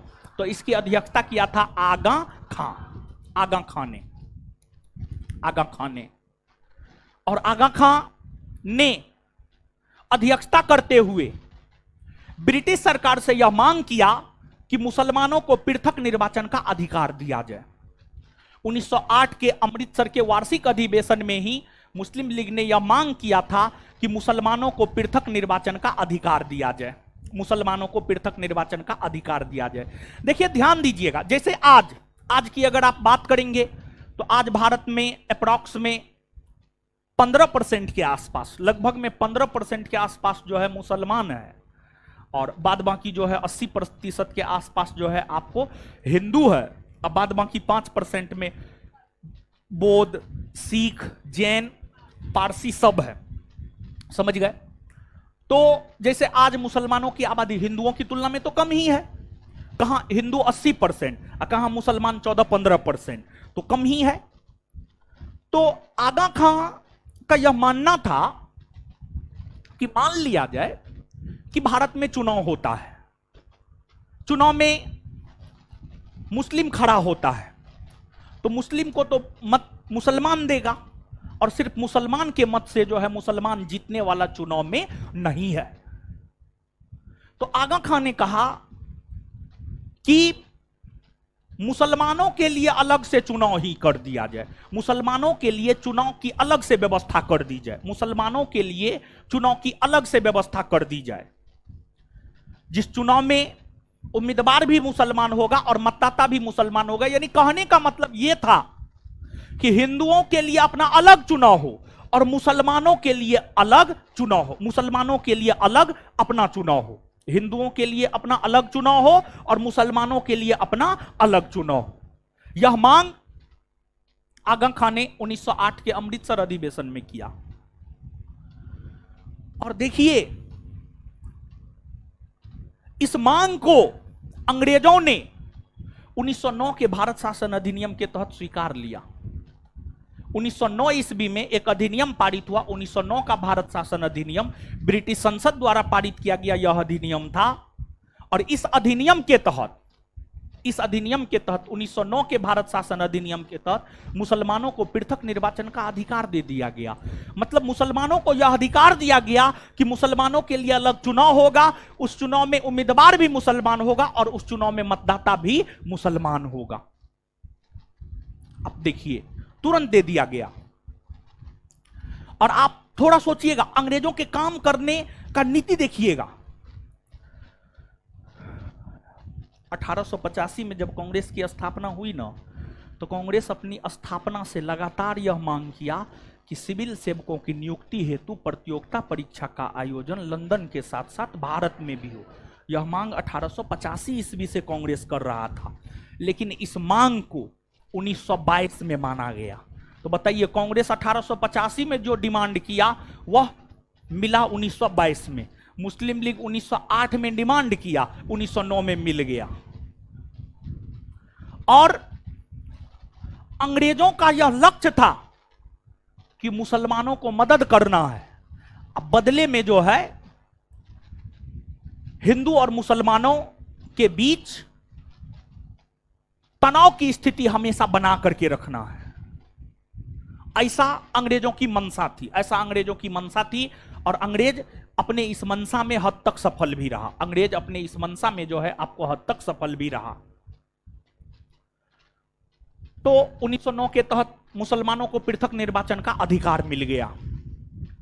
और जब 1909 के भारत शासन अधिनियम के तहत मुसलमानों को पृथक निर्वाचन का अधिकार मिल गया, तो कांग्रेस 1909 के अधिनियम के तहत मुसलमानों को दिए जाने वाले पृथक निर्वाचन के अधिकार को अस्वीकार कर दिया। कांग्रेस कहा, नहीं, हम इस बात को नहीं मानते हैं। और जब कांग्रेस इस बात को अस्वीकार कर दिया, तब अंग्रेजों ने मुस्लिम लीग को कहा कि देखिए, हम कहते थे ना कि कांग्रेस मुस्लिम विरोधी है, और देखिए हम आपको अधिकार दिए हैं, उसको कांग्रेस स्वीकार नहीं कर रहा है। तो अब एक तो एकदम पक्का सबूत हो गया एक प्रकार से कि कांग्रेस मुस्लिम विरोधी है, कांग्रेस मुस्लिम विरोधी है। और फिर मुस्लिम लीग कहा कांग्रेस को कि हम आपको मदद उदद करने वाले नहीं हैं, आप अपना रास्ता जाइए, हम अपने रास्ते। लेकिन बाद में जाकर भारत की राष्ट्रीय राजनीति में जब मोहम्मद अली जिन्ना का वर्चस्व हुआ, तो मोहम्मद अली जिन्ना ने कांग्रेस और मुस्लिम लीग के बीच 1916 के लखनऊ अधिवेशन में समझौता करवाया। और 1916 में कांग्रेस का वार्षिक अधिवेशन लखनऊ में हुआ था, और 1916 में मुस्लिम लीग का भी वार्षिक अधिवेशन लखनऊ में ही हुआ था। 1916 की अगर आप बात करेंगे तो 1916 ईस्वी में कांग्रेस का भी वार्षिक अधिवेशन लखनऊ में हुआ था, और मुस्लिम लीग का भी वार्षिक अधिवेशन जो है आपको लखनऊ में ही हुआ था। और कांग्रेस और मुस्लिम लीग के बीच 1916 के लखनऊ अधिवेशन में ही जो है आपको समझौता हुआ। और उस समझौता के तहत कांग्रेस ने मुसलमानों को दिए जाने वाले पृथक निर्वाचन के अधिकार को स्वीकार किया। यानी कांग्रेस कहा कि चलिए ठीक है, अब जब अंग्रेज दे दिया है तो हम इसको स्वीकार लेते हैं, ठीक है, अब हिंदुओं के लिए अलग चुनाव होगा और मुसलमानों के लिए अलग चुनाव होगा। और कांग्रेस इस बात को स्वीकार किया। जानते हैं, भारत के विभाजन का एक प्रमुख कारण यह भी है। अगर कांग्रेस इसको स्वीकार नहीं करता तो हो सकता था कि भारत का विभाजन न होता। तो कांग्रेस का भारत के विभाजन में योगदान रहा है। ऐसा नहीं है कि भारत के विभाजन के लिए सिर्फ और सिर्फ मुस्लिम लीग और सिर्फ मोहम्मद अली जिन्ना जिम्मेदार है, नहीं। भारत के विभाजन के लिए कांग्रेस भी जिम्मेदार है, सरदार पटेल भी जिम्मेदार है, जवाहरलाल नेहरू भी जिम्मेदार है, महात्मा गांधी भी जिम्मेदार है। एक तो इतिहासकार है, वो तो स्पष्ट तौर पर लिखा है भारत के विभाजन के लिए कोई नहीं, सिर्फ सरदार पटेल जिम्मेदार है। समझ गए? एक इतिहासकार है, कोई उसका नाम हम भूल रहे हैं, किताब पढ़े थे, तो वो तो सीधा सरदार पटेल को दोषी माना है कि सरदार पटेल के कारण भारत का विभाजन हुआ है। तो खैर ऐसी बात नहीं है। भारत के विभाजन में जो है हर किसी का योगदान थोड़ा बहुत जो है आपको निश्चित तौर पर रहा है। तो ये बात हुई, तो इसको जो है आप याद रखिएगा। तो आइए अब इतना बात को करते हैं याद। और एक बात और आप जानिए, जैसे कांग्रेस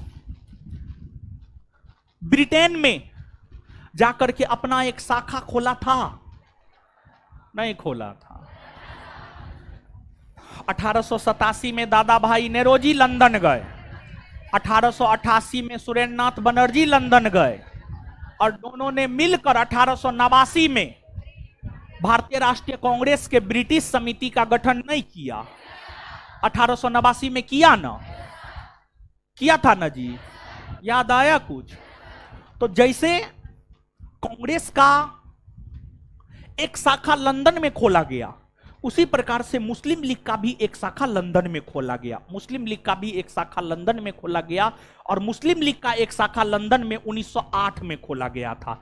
मुस्लिम लीग का एक शाखा लंदन में वर्ष 1908 में खोला गया था, सैयद अमीर अली के नेतृत्व में। सैयद अमीर अली के नेतृत्व में, जैसे एस.एन. बनर्जी और दादा भाई नेरोजी के नेतृत्व में भारतीय राष्ट्रीय कांग्रेस के एक शाखा का गठन लंदन में हुआ था, उसी प्रकार से जो है मुस्लिम लीग की एक शाखा लंदन में 1908 में सैयद अमीर अली के नेतृत्व में खोला गया था। सैयद अमीर अली।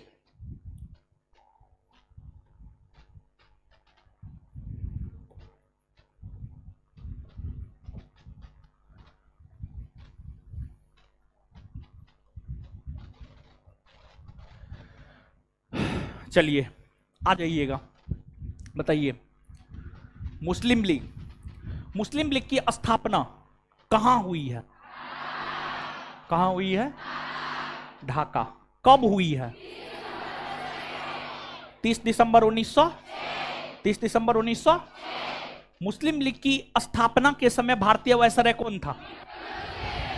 कौन था? मिंटो। मुस्लिम लीग का 1908 में वार्षिक अधिवेशन कहां हुआ? कहां हुआ? मुस्लिम लीग के 1908 के अमृतसर के वार्षिक अधिवेशन की अध्यक्षता किसने किया? किसने किया?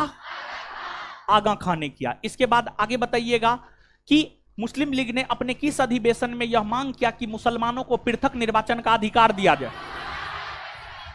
1908 अमृतसर।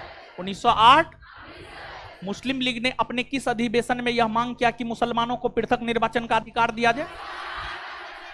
1908 अमृतसर। और मुसलमानों को पृथक निर्वाचन का अधिकार किस अधिनियम के तहत दिया गया? किस अधिनियम के तहत? मुसलमानों को पृथक निर्वाचन का अधिकार किस अधिनियम के तहत? 1900। क्या कांग्रेस ने इसे शुरू में स्वीकार किया था? नहीं ना। कांग्रेस ने मुसलमानों को दिए जाने वाले पृथक निर्वाचन के अधिकार को कब स्वीकार किया? 1916 के लखनऊ अधिवेशन। 1916 के कांग्रेस ने मुसलमानों को दिए जाने वाले पृथक निर्वाचन के अधिकार को स्वीकार कब किया? 1916 का लखनऊ अधिवेशन। क्लियर है बात? चलिए अब इसके बाद आगे आइएगा, होम रूल लीग आंदोलन। होम रूल लीग आंदोलन को पढ़ते हैं। देखिए ध्यान दीजिएगा, चीजों को समझिएगा। अब आप देखिए, आपको जो है 1905 से 1919 उग्रवादी युग, इस समय जानते हैं बहुत सारी घटनाएं नहीं घटित हुई थी, बहुत कम घटनाएं घटित हुई। इसके पीछे रीजन क्या था पता है? जो सबसे प्रमुख उग्रवादी नेता था ना, सबसे प्रमुख उग्रवादी नेता की अगर हम लोग बात करें तो सबसे प्रमुख उग्रवादी नेता था आपको बाल गंगाधर तिलक। सबसे प्रमुख उग्रवादी नेता था बाल गंगाधर तिलक। वो 1908 से 1914 ईस्वी तक जेल में बंद रहे थे। बाल गंगाधर तिलक जो कि सबसे प्रमुख उग्रवादी नेता थे, वे आपको 1908 से 1914 तक 1908 से 1914 तक लगभग 6 वर्षों तक मांडले जेल बर्मा में बंद रहे थे। मांडले जेल बर्मा में जो है वे बंद रहे थे। राजद्रोह के आरोप में उन्हें उन पर कानूनी कार्रवाई करते हुए 6 वर्ष की सजा उन्हें सुनाई गई थी। तो जो उग्रवादी युग है ना, उस युग के सबसे प्रमुख नेता बाल गंगाधर तिलक, जो कि उस कालखंड में अपना एक लंबा समय जेल में गुजारा था। यही वजह है कि बहुत सारी घटनाएं इस अवधि के दौरान जो है आपको घटित नहीं हुआ। लेकिन जब ये जेल से बाहर निकले तो इन्होंने देखा कांग्रेस तो छिन्न भिन्न हुआ है। मतलब कोई लोग उत्तर जा रहे, कोई दक्षिण, कोई पूरब, कोई पश्चिम।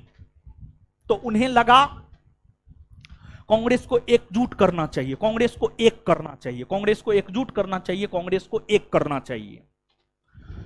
और जब तक कांग्रेस एकजुट होकर के आवाज बुलंद नहीं करेगा, जब तक कांग्रेस एकजुट होकर के आवाज बुलंद नहीं करेगा, तब तक कुछ नहीं होने जा रहा है। तो बाल गंगाधर तिलक जेल से निकलने के बाद इस प्रयास में लग गए कि कांग्रेस के गरम दल और नरम दल जो अलग अलग विभाजित होकर के काम कर रहा है वो फिर से एक हो जाए, वो फिर से एक हो जाए। कांग्रेस के गरम दल और नरम दल दोनों एक हो जाए, इसको लेकर के बाल गंगाधर तिलक काम करने लगे। और बाल गंगाधर तिलक के प्रयास से ही 1916 में कांग्रेस के लखनऊ के वार्षिक अधिवेशन में कांग्रेस के गरम दल और नरम दल दोनों एक हो गए। तो देखिए 1916 का लखनऊ का वार्षिक अधिवेशन काफी ऐतिहासिक महत्व का वार्षिक अधिवेशन है। जब हम आपको बता रहे थे उस टाइम में भी ये बात हम आपको बताए, तो इसके पीछे यही सब रीजन है। तो कांग्रेस के 1916 का जो लखनऊ का वार्षिक अधिवेशन था, कांग्रेस के 1916 के लखनऊ का वार्षिक अधिवेशन काफी ऐतिहासिक वार्षिक अधिवेशन था। उसमें कांग्रेस के गरम दल और नरम दल जो है बाल गंगाधर तिलक के वजह से दोनों एक हो गए। समझ गए? और बाल गंगाधर तिलक स्वराज या स्वशासन के बहुत बड़े समर्थक थे। यानी एक प्रकार से कहिए ना, वे चाहते थे कितना जल्दी स्वराज मिल जाए, कितना जल्दी भारत का शासन भारतीयों के हाथ में आ जाए, कितना जल्दी भारत का शासन भारतीयों के हाथ में आ जाए। समझ गए? तो ये बात है। तो बाल गंगाधर तिलक और एनी बेसेंट ने मिलकर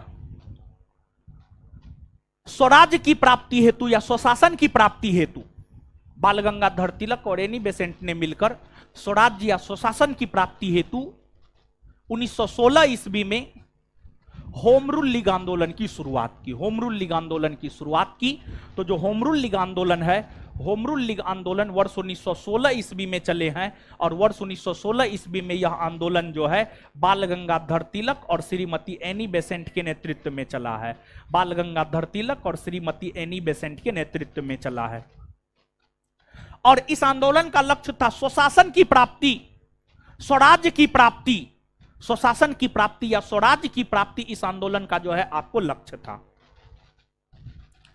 होम रूल लीग आंदोलन की अगर हम लोग बात करें तो यह आंदोलन भी लगभग स्वशासन की प्राप्ति हेतु पूरे भारतवर्ष में चलाने का प्रयास किया गया, पूरे भारतवर्ष में चलाने का प्रयास किया गया। लेकिन कुछ कारणों की वजह से यह आंदोलन सफल नहीं हो पाया। कौन से वे कारण थे जिस वजह से आंदोलन सफल नहीं हो पाया, इसकी चर्चा आगे हम करेंगे। लेकिन उससे पहले आप इस बात को जानिए कि होम रूल लीग आंदोलन का नेतृत्व महाराष्ट्र के क्षेत्र में तिलक ने किया। महाराष्ट्र के क्षेत्र में तिलक ने किया और मद्रास के क्षेत्र में किया एनी बेसेंट ने। मद्रास के क्षेत्र में एनी बेसेंट ने की। तिलक का 2 प्रमुख समाचार पत्र था। एक था केसरी, दूसरा था मराठी। और एनी बेसेंट की भी दो प्रमुख पत्रिका, कॉमनवेल्थ और न्यू इंडिया। ये लोग अपने पत्र पत्रिका के माध्यम से, समाचार पत्र के माध्यम से होम रूल लीग आंदोलन को लोकप्रिय बनाने का काम कर रहे थे और उन पत्र पत्रिकाओं के माध्यम से ही यह भी दिशा निर्देश दे रहे थे कि होम रूल लीग आंदोलन किस तौर तरीका से चले। यह भी दिशा निर्देश जो है आपको इन लोगों ने देने का काम किया। होम रूल लीग आंदोलन को सुव्यवस्थित रूप से चलाने को लेकर तिलक ने अपने होम रूल लीग आंदोलन का अध्यक्ष जोसेफ बैप्टिस्टा को बनाया। जोसेफ बैप्टिस्टा को बनाया और सचिव एनसी केलकर को बनाया। सचिव एनसी केलकर तिलक के होम रूल लीग आंदोलन का अध्यक्ष जोसेफ बैप्टिस्टा और तिलक के होम रूल लीग आंदोलन का सचिव एनसी केलकर। और फिर एनी बेसेंट अपने होम रूल लीग आंदोलन का अध्यक्ष स्वयं बनी रही अध्यक्ष वो। लेकिन एनी बेसेंट ने अपने होम रूल लीग आंदोलन का सचिव जॉर्ज अरुंडेल को बनाई। सचिव बनाई जॉर्ज अरुंडेल। और ये सब अध्यक्ष सचिव सब जो है ना इसलिए बनाया जा रहा था ताकि जो है आपको सुव्यवस्थित रूप में सही ढंग से जो है होम रूल लीग आंदोलन जो है आपको चलाया जा सके। क्लियर है? इसके बाद होम रूल लीग आंदोलन जो है आपको जोर शोर से चलने लगे। और उस होम रूल लीग आंदोलन के क्रम में ही एनी बेसेंट काफी ज्यादा लोकप्रिय हुई। और एनी बेसेंट तब जाकर के ज्यादा लोकप्रिय हुई जब एनी बेसेंट को गिरफ्तार किया गया। देखिए, नेता की लोकप्रियता तब बढ़ती है जब वो गिरफ्तार होता है। तो नेता गिरफ्तार होता है तो अंदर से बड़ी खुश होता है, समझ गए? भले वो रोए वो अलग बात है, मगरमच्छ की आंसू बहाए वो अलग बात है, लेकिन नेता जब गिरफ्तार होता है तो अंदर से बड़ी खुश होता है, समझ गए? क्योंकि लोगों की सहानुभूति जो होती है ना थोड़ा ज्यादा अटैच हो जाता है। और एक सर्वे आया था गिरफ्तारी से पहले और गिरफ्तारी के बाद अरविंद केजरीवाल की लोकप्रियता। गिरफ्तारी से पहले कम था और अभी के डेट में गिरफ्तारी के बाद अरविंद केजरीवाल जो है और भी ज्यादा लोकप्रिय हो गया है, समझे? तो एनी बेसेंट की गिरफ्तारी हुई, बहुत ज्यादा लोकप्रिय हुई एनी बेसेंट। और एनी बेसेंट की लोकप्रियता के वजह से ही कांग्रेस ने 1917 में इन्हें अपना अध्यक्ष चुना था।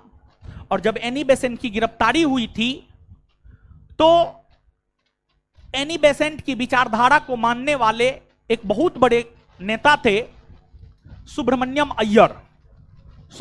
अय्यर को पता चला कि एनी बेसेंट गिरफ्तार हो गई है।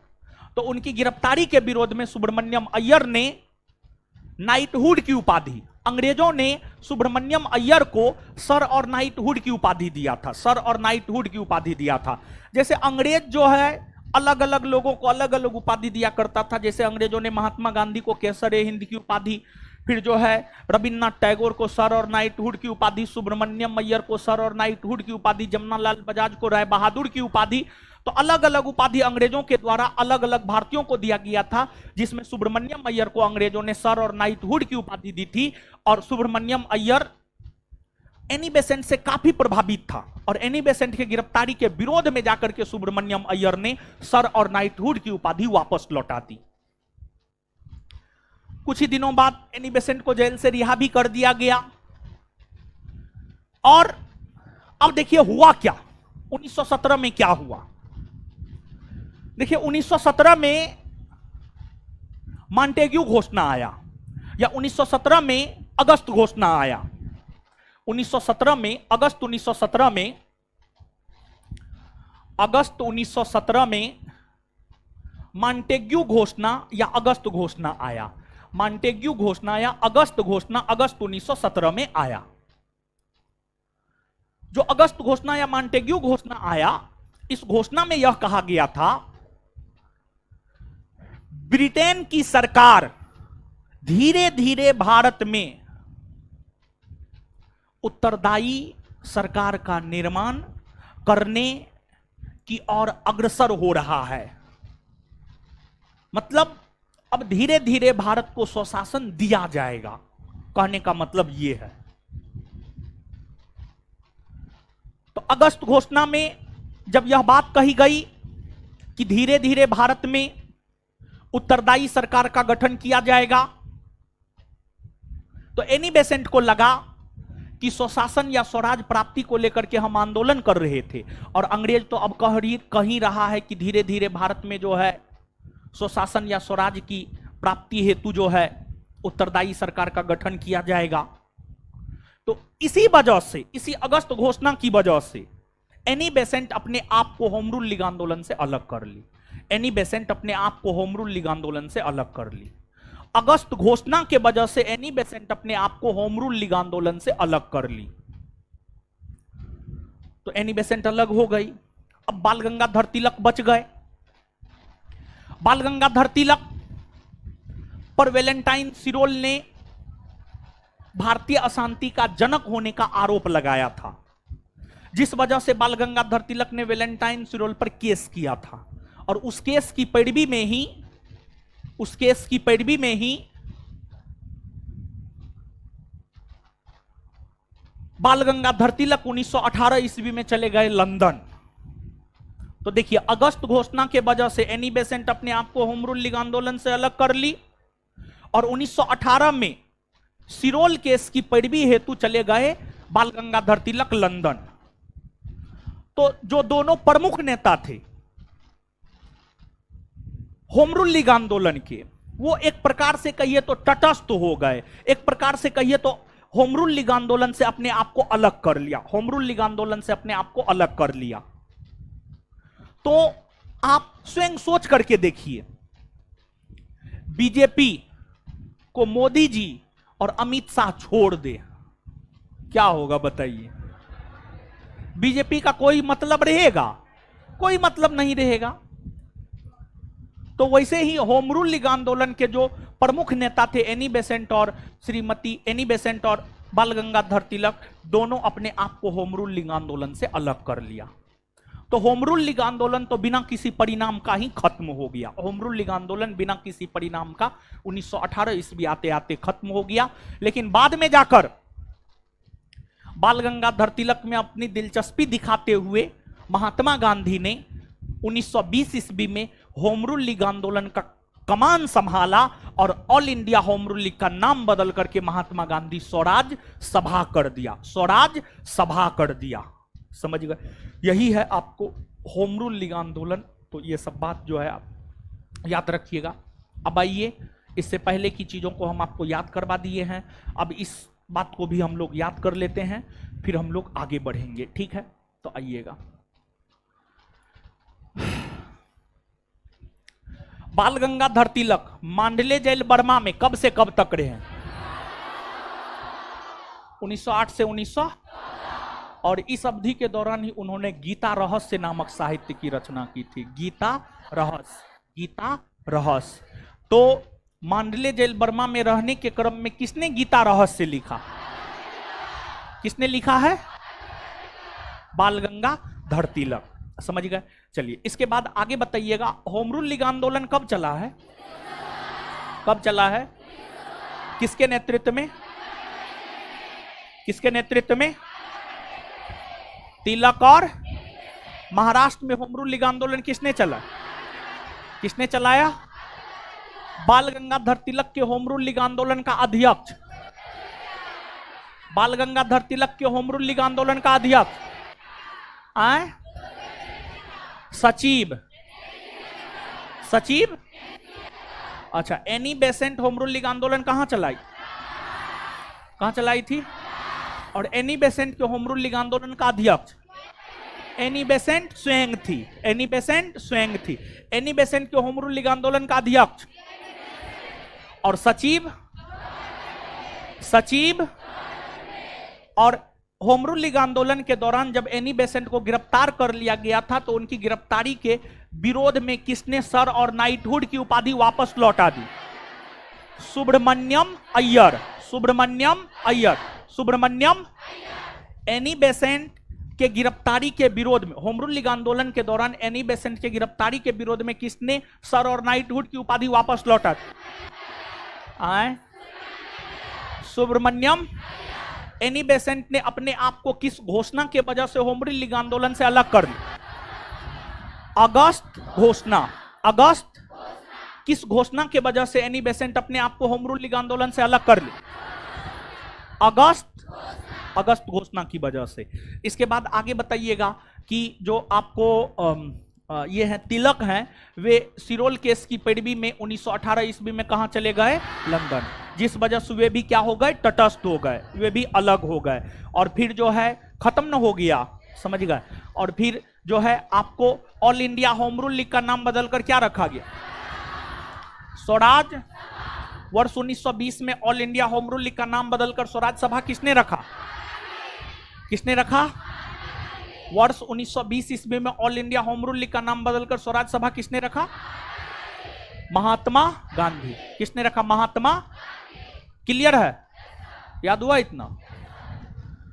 यही था, खत्म हो गया है। आगे है आपको क्या? आगे है गांधी युग। क्या है?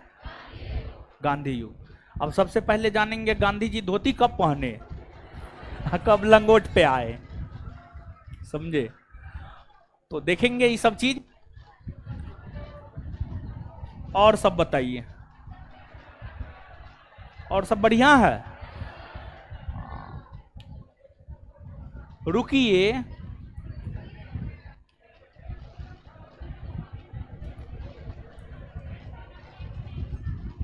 क्या हुआ?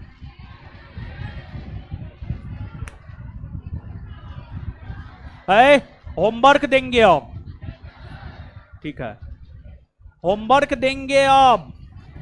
और एक बात और देखिए, हम आपको पहले भी बोले थे, आज भी बोल रहे हैं, हमारा और बिट्टू झा सर दोनों टीचर का क्लास जो है पर डे होगा। और दोनों टीचर का क्लास पर डे इसलिए रखे हैं क्योंकि पिछले बार जो है लास्ट में थोड़ा ज्यादा दबाव पड़ गया था, ठीक है? तो ज्यादा दबाव ना पड़े, समय से सब चीज खत्म हो जाए और अच्छे ढंग से सब चीज खत्म हो जाए, इसी वजह से जो है देखिए यहां पर हम 2 बैच दे सकते थे। पिछले बार देखिए, बात समझिएगा, 3 से 5 बैच था, 5 से 7 बैच था, 2 बैच था। तो जितना हम आपसे कमाएंगे उससे 2 गुना कमाए थे, समझ गए? 3 से 5, 5 से 7। क्लियर है?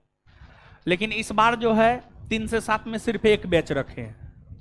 तो बेहतर करने के लिए, बेहतर कंटेंट देने के लिए, बेहतर क्वालिटी देने के लिए और समय से पहले सिलेबस खत्म करने के लिए, ये सब चीज को ध्यान में रखे हैं। और इसी वजह से पर डे जो है दोनों आदमी क्लास लगा रहे हैं। और साथ ही साथ जो है टोटल 4 सब्जेक्ट लेकर के हम लोग चल रहे हैं, ठीक है? टोटल 4 सब्जेक्ट लेकर के चल रहे हैं। और साथ ही साथ जो है आपको क्वेश्चन बैंक को भी आधार बनाएंगे। और फिर जो है सब चीज तो लेकर के चल ही रहे हैं, बस जरूरत है आपको पचाने का। लेकिन होगा यही कि जैसे आज पहले बिट्टू सर का क्लास हुआ, फिर मेरा हुआ, कल क्या होगा? कल पहले मेरा क्लास होगा, फिर बिट्टू झा सर का होगा। फिर परसों क्या होगा? पहले बिट्टू सर का होगा, उसके बाद मेरा होगा। तरसों पहले मेरा होगा, फिर बिट्टू झा सर का होगा। मतलब उलट पलट के होगा।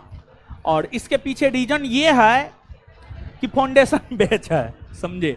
जैसे आज बिट्टू सर का 5 से 7 में फाउंडेशन बैच है, कल मेरा है फाउंडेशन बैच 5 से 7 में, परसों फिर बिट्टू सर का है, तरसों फिर मेरा है। तो इससे तो कोई बहुत ज्यादा ये नहीं होना चाहिए। दोनों टीचर तो आपको पर डे क्लास ले ही रहा है, यही है पहले बात। तो कान ऐसे पकड़िए, ऐसे पकड़िए, पकड़ना तो काने है, समझ रहे हैं? तो यही होगा अल्टरनेट, दोनों टीचर का क्लास होगा, लेकिन यही होगा एक दिन पहले बिट्टू सर का और एक दिन पहले मेरा। तो कल मेरा पहले क्लास होगा। और कल का आपका होमवर्क आप सुनिए, पहले के होमवर्क को तो आप लोग कर ही लिए, नहीं किए हैं तो जाइए पुआ बना के खाइए, बोलती है नहीं किए, पीछे से बोलिए नहीं किए। ठीक है, जो भी नहीं किए हैं तो अपना करना नहीं चाहिए जी। चलिए, तो जो है होमवर्क कल का क्या है सुनिए।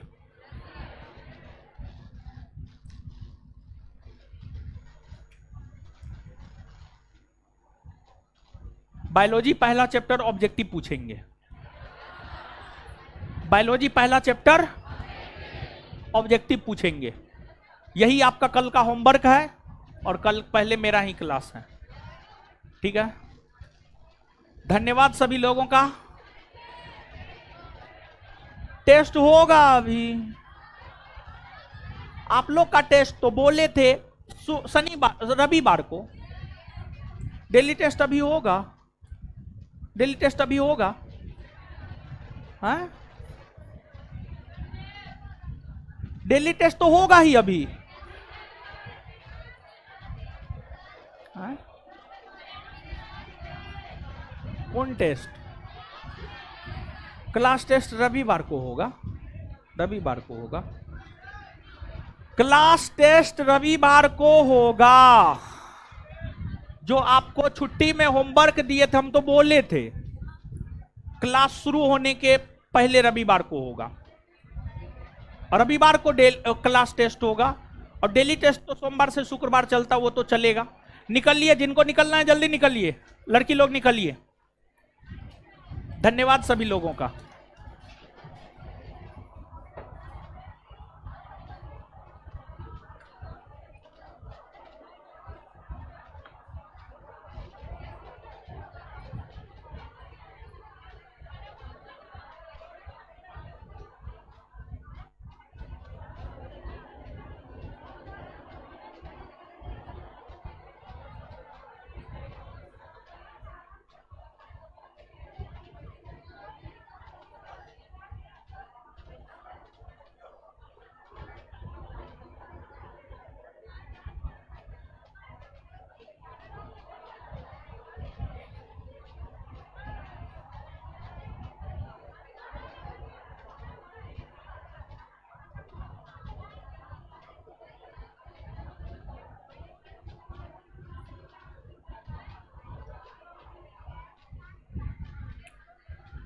लड़का लोग उधर से निकलिए ना, गेट बंद है, बंद है, और टेस्ट है। क्लास खत्म होने के 1-2 मिनट बाद काटा कीजिए। हाँ, 1-2 मिनट बाद काटा कीजिए।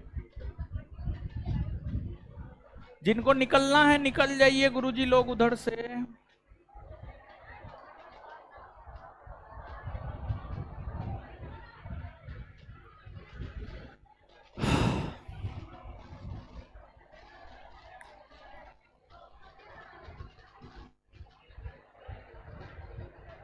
विद्यार्थी पूरा नहीं आया है नहीं जी, आ गया है सब, नहीं आया है। इस सप्ताह में आ जाएगा सब विद्यार्थी।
निकलिए जल्दी हो।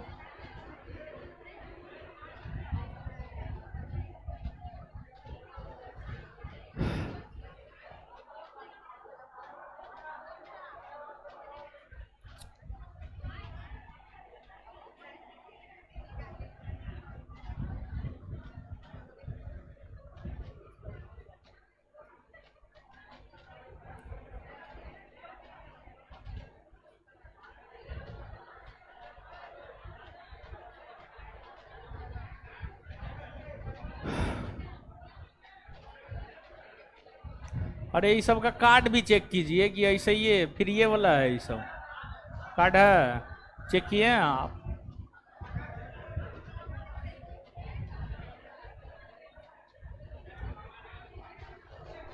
निकलिए जल्दी, जिनको निकलना है जल्दी निकलिए, जिनको निकलना निकलिए। टेस्ट देना है तो इधर आ जाइए,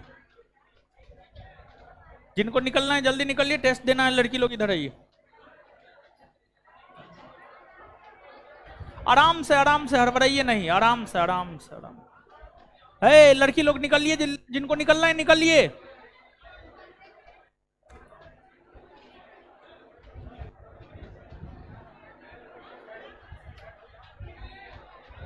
निकलिए जल्दी।